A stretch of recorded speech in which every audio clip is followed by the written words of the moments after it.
नमस्कार. आज आपण नथ या दागिन्याबद्दल बोलणार आहोत. तर हा एक पारंपरिक दागिना आहे आणि नथीचे खूप प्रकार आहेत.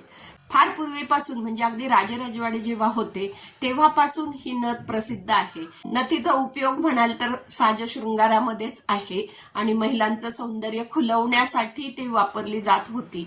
तर सौंदर्याच्या व्याख्या वेगवेगळ्या असतात. काही कसं की बाकीचे काही ज्वेलरी नव्हती, त्याच्यामुळे ठराविक दागिने केले जायचे आणि म्हणून नथीला जास्त महत्व त्या काळात होतं.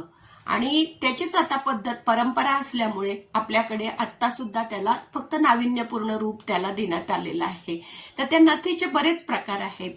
पहिला प्रकार आहे की पेशवाई नथ आहे, नंतर आहे ब्राह्मणी नथ, कोल्हापुरी नथ, नंतर आहे कारवारी नथ.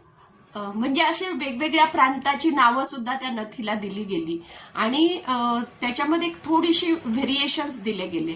तर पूर्वीची तुम्हाला आठवत असेल, तुमच्या आजी किंवा पणजी ज्या नथ वापरत होत्या त्या खूप मोठ्या असायच्या, म्हणजे ओठांच्या खालीपर्यंत इथपर्यंत जवळपास ती नथ असायची.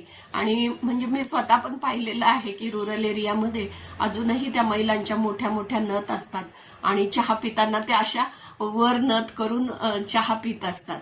काही ठिकाणी नथ ही रोज वापरली जाते आणि काही ठिकाणी मात्र फक्त सणावाराला किंवा लग्न समारंभामध्ये वापरली जाते. तर त्याच्यामध्ये सुद्धा जसं की पुणेरी नथ आपण म्हणतो की ती छोटी असते, नाजूक असते, त्याच्यामध्ये मोती असतात. तर अशा प्रकारची ती पुणेरी नथ आहे. नंतर दुसरी आहे की बानू नथ, म्हणजे मराठा असं म्हणून ती बानू नथ आता प्रसिद्ध झालेली आहे.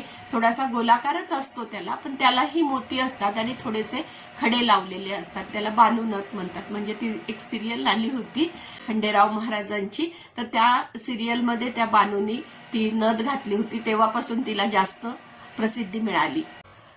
पेशवाई नथ म्हणजे थोडीशी मोठी असते आणि शिवकालापासून चालत आलेली ती नथ आहे, त्याच्यामुळे मोठी असते. तिचा दांडा जो आहे तो जाड असतो. अजून एक नथीचा खूप पारंपरिक प्रकार आहे, त्याला म्हणतात सर्जा.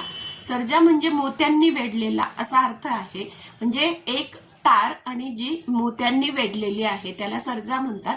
आणि त्यावेळेला ही सर्जा नथ म्हणजे सगळ्यात जड नथीचा प्रकार असायचा आणि त्याला खूप मोत्यांनी ती सजवलेली असायची. त्याच्यावर वेणीसारखी नक्षी असायची आणि ही सर्जाची नथ जी आहे ती खूप जास्त प्रसिद्ध होती. त्या शिवाजी महाराजांच्या वेळेला नथीला नासमणी म्हटलं जायचं आणि ह्या नासमध्ये मध्ये बसरा नावाचे मोती वापरले जायचे, थोडेसे लांबट असायचे तर ते वापरले जायचे. या नथीचे प्रकार फक्त महाराष्ट्रापुरतेच मर्यादित नाही, तर ते वेगवेगळ्या प्रांतात सुद्धा, वेगवेगळ्या राज्यांमध्ये सुद्धा आहे. उत्तर प्रदेश किंवा बिहारमध्ये जर तुम्ही गेलात तर एकदम गोल बांगडीच्या आकाराची नथ तुम्हाला दिसेल आणि ती लग्न समारंभामध्ये विशेषतः नवीन नवरी जी असते तर तिला सजवण्यासाठी ती वापरली जाते आणि त्याला विशेष महत्व दिलेलं आहे. म्हणजे 16 शृंगार जे आपण म्हणतो ना, त्यातलं तो एक शृंगाराचा अलंकार आहे असं म्हटलं जातं. नंतर कच्छ साईडला एक प्रथा आहे, कच्छ आहे किंवा हिमाचल प्रदेश आहे, ओडिसा आहे,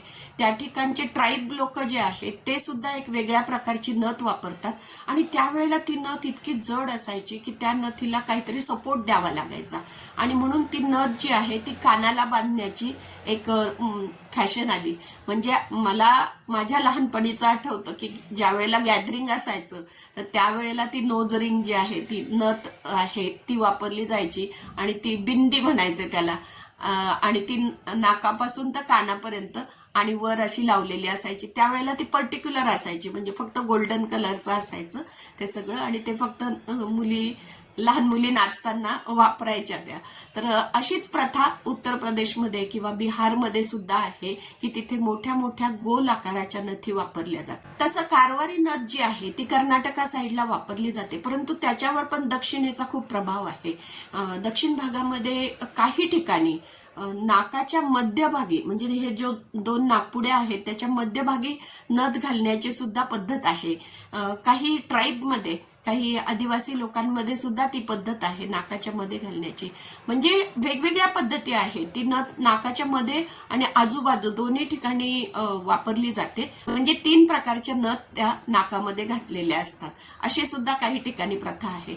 आपल्याकडे बंजारा समाजामध्ये ती एक वेगळी प्रथा आहे नथ वापरण्याची. त्याकडे चांदीच्या ज्वेलरी खूप जास्त वापरली जाते आणि हस्तिदंताच्या बांगड्या वापरल्या जातात. आता प्लास्टिक वापरलं जातं, पण पूर्वीचं सांगते की तशीच परंपरा येऊन त्याच्या सारख्या दिसणारे दागिने ते लोक वापरायला लागले. आता पुढची जी नथ आहे ती म्हणजे घुंगरू लावलेली नथ आहे.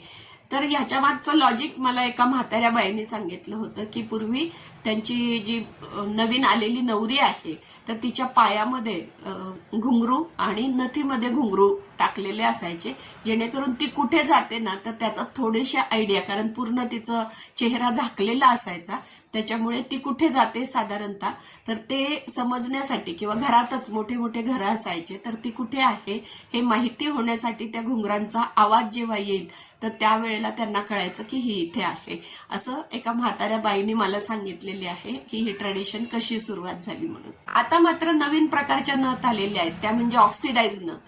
ब्लॅक कलरच्या असतात त्या आणि ग्रे कलरच्या, म्हणजे आणि त्याला ऑक्सिडायझेशनची प्रक्रिया त्याच्यावर केलेली असते आणि त्या सुद्धा आता वापरल्या जातात. म्हणजे काहींना गोल्डन लुक आवडत नाही म्हणून. नुसते मोती लावलेली नथ आहे. नंतर दुसरी जी ब्राह्मणी नथ आहे ती छोटी नथ आहे. नंतर आधीच्या काळातली जी नथ आहे किंवा कोल्हापुरी नथ आहे त्याच्यामध्ये राणी कलरचा खडा असलेली ती नथ आहे. नंतर त्याच्यामध्ये फक्त डायमंडच्या सुद्धा नथ आता आले. डायमंडची नथ जी आहे म्हणजे खड्यांची नथ आपण म्हणतो, जे मुली आता स्टाईल म्हणून वापरतात एक, किंवा मुलींना हल्ली छोटी नथ पाहिजे असते त्याच्यामुळे वेगवेगळे प्रकार पाहिजे असतात, त्याच्यामुळे मोराच्या आकाराची पण ती मयूर म्हणून एक नथ आहे.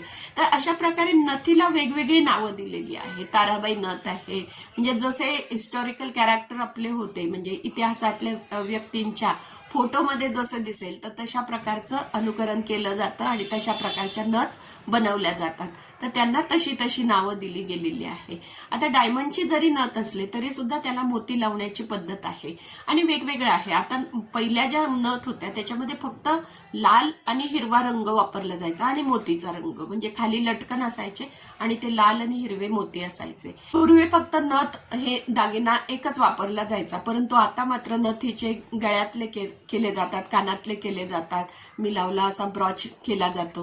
म्हणजे नथ घातल्यानंतर तिच्या ऍक्सेसरीज ज्या आहे त्या पारंपरिक पद्धतीच्या दिसाव्या. म्हणजे अशी अंगठी बनवली जाते, हे बघा अशी अंगठी बनवली जाते, किंवा अशा कुड्या बनवल्या जातात, किंवा असेच मंगळसूत्र बनवले जातात, ब्रॉच बनवले जातात.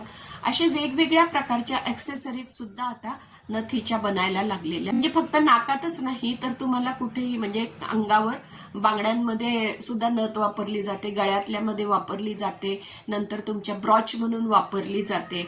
नथीचे सुरेख डिझाईन काढलं जातं, ब्लाऊजच्या एका बाहीवर नथ लावली जाते किंवा एम्ब्रॉयडरीने काढली जाते, किंवा साडीवर सुद्धा नथीच्या आकाराची एम्ब्रॉयडरी काढता येते. तुम्ही जर सर्च मारला तर तुम्हाला असंख्य नथीचे प्रकार दिसतील आणि त्याच्यामध्ये व्हरायटी पण तेवढीच मिळेल. म्हणजे जेवढी क्रिएटिव्हिटी आहे तेवढी व्हरायटी आहे. परंतु नथीचं सगळ्यात महत्वाचं म्हणजे मोती वापरणं, नंतर त्याला छोटंसं लटकन असणं आणि नथीचा जो दांडा आहे, एस आकाराचा जो दांडा आहे तो महत्वाचं मानलं जातं.